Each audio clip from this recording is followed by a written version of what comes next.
आप देख रहे हैं सौगंध टीवी, सौगंध वतन की। मनमोहन सिंह को 61 का फर्क आया, तो इसका मतलब मनमोहन सिंह बेटर प्लेस्ड रहा इवन मोदी जी से। मुझे लगता है कि मुसलमानों ने बहुत ही अच्छे ढंग से अपने आप को काबू किया। अगर ज्यादा उग्रता फैल जाती तो पता नहीं क्या हो जाता।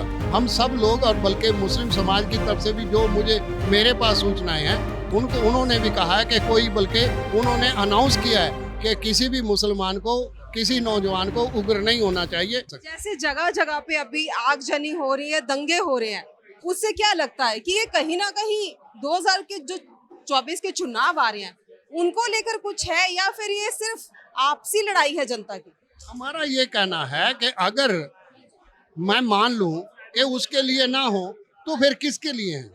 सवाल ये है कि बाकायदा तौर पर इलेक्शन इंजीनियरिंग का जो सिस्टम हमने बना लिया है कि हिंदू मुसलमान करो, हिंदू ऑर्गेनाइज होगा तो हमें वोट डल जाएगी। अभी मैंने परसों ही किसी सेमिनार में था तो मैंने एक बात कही, 2004 में सोनिया गांधी जब अध्यक्षा थी कांग्रेस की तो 145 सीट मिली, अटल बिहारी वाजपेयी को 116 मिली, जबकि वो शाइनिंग इंडिया था, सब कुछ हो रहा था। उसके बाद मनमोहन सिंह को प्राइम मिनिस्टर बना दिया। मनमोहन सिंह ने कुछ किया हो या ना किया हो, मनमोहन सिंह ने मुसलमान और सिख को फिर मेन स्ट्रीम में लेके आए, मुख्य धारा में लेकर आ गए। नतीजा ये हुआ कि 2009 में मनमोहन सिंह जो 145 पर खड़ा था उसको 206 मिली। अगर उसके मुकाबले में अगर मोदी जी का देखें, मोदी जी ने नारा हिंदुत्व के आधार पर हुआ। इवन मृणाल पांडे जो हिंदुस्तान हिंदी की संपादिका थी, उनका 2013 का आर्टिकल पढ़ो, संपादक नोट पढ़ो, वो कहती है कि आरएसएस को एक ऐसे व्यक्ति की जरूरत थी जो स्वच्छंद होकर आरएसएस के एजेंडे को पूरा करे। मोदी जी ने उसी एजेंडे पर पिछले 9 साल से काम किया है। तो हमारा ये कहना है कि मोदी जी को अगर 2014 में सीट मिली 282 और 2019 में जब हिंदू हृदय सम्राट के नाम पर वो वोट मांग रहे थे तो उनको वोट मिली 303 का आंकड़ा हुआ, तो इसका मतलब 21 का फर्क आया।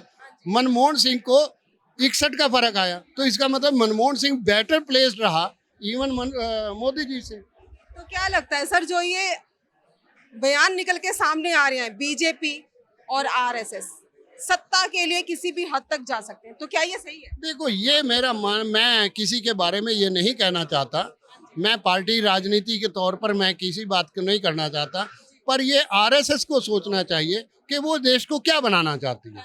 क्या हिंदू मुसलमान सिख ईसाई में बांटना चाहती है या इसको एक रखना चाहती है? ये जिम्मेदारी उनकी। क्या लगता है 2024 के चुनाव आते आते जिस तरह से अभी दंगे भड़क रहे हैं, जगह जगह पे, बहुत जगह पे सुनने में आ रही है, चीजें हो रही हैं, तो 2024 तक क्या ये और जगह भी इस तरह की जो खबरें हैं, घटनाएं हैं, देखने को मिल सकती है? मुझे लगता है, जो मुझे मेवात से खबरें मिल रही हैं, मुझे लगता है कि मुसलमानों ने बहुत ही अच्छे ढंग से अपने आप को काबू किया है। अगर ज्यादा उग्रता फैल जाती तो पता नहीं क्या हो जाता।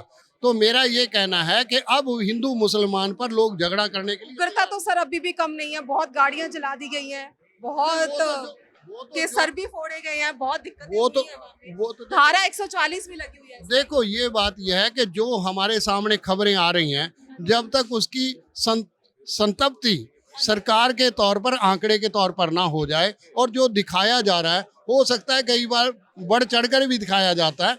क्योंकि मैं वहां देखने नहीं गया तो मैं इसका जस्टिफिकेशन भी नहीं कर सकता, पर मेरा ये मानना है कि एक दिन में ही वो सारे का सारा मसला हल हो गया। आज कहीं भी कुछ, ना तो मेवात में कुछ हो रहा है और ना कहीं कुछ हो रहा है। मुझे अभी मेवात की घटना के बाद ये खबरें आ रही हैं कि सोहना में और गुरुग्राम तक ये जो दंगे हैं वो आ गए हैं, तो क्या ये सही है? नहीं, ये तो ऐसा है कि अब सुबह मुझे पता लगा कि जो जामा मस्जिद गुड़गांव में है वहाँ सारी पुलिस फोर्स थी। एक का मुझे पता लगा किसी इमाम को किसी ने गोली मारी है, पर क्योंकि मैं उसका भी मेरे सामने नहीं है तो इसलिए मैं उसको कोई पक्के तौर पर नहीं कह सकता। पर ये देखना तो सरकार का काम है, ये देखना पुलिस तंत्र का काम है कि इसको बढ़ने ना दे। हम सब लोग और बल्कि मुस्लिम समाज की तरफ से भी जो मेरे पास सूचनाएं हैं, उन्होंने भी कहा है कि कोई, बल्कि उन्होंने अनाउंस किया है कि किसी भी मुसलमान को किसी नौजवान को उग्र नहीं होना चाहिए, शांति रखें और शांति बनाए रखें। आज सारे मुसलमानों में ये चीज़ें गई हैं, मैसेज गए हैं, तो इसलिए मैं नहीं समझता कि अब ये ज़्यादा देर चल सकेगा। ज्यादा देर चल सकता है, ये खत्म हो जाना चाहिए। ये आज ही खत्म हो जाएगा इसी का। जिस तरह से किसी भी धार्मिक कार्यक्रम में हिंदू मुसलमान के दंगे जो देखने में मिल रहे हैं, जो बातें चल रही हैं, मुसलमानों ने किया, हिंदुओं ने किया, 2024 में जो चुनाव आने वाले हैं उस वक्त तक अगर इसी तरह से हिंदू मुस्लिम चलता रहा तो पूरे देश दंगों से ऐसे ही जूझता रहेगा। क्या ऐसा कुछ भी हो सकता है? क्या इस तरह की राजनीति जो है वो अच्छी बात है?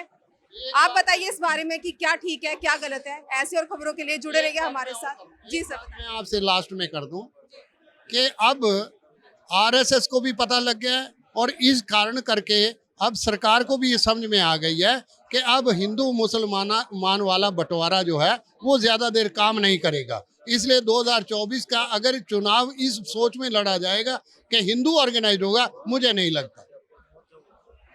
हिंदू ऑर्गेनाइज होगा, मुझे नहीं लगता इस तरह का कुछ कहना है दया सिंह जी का।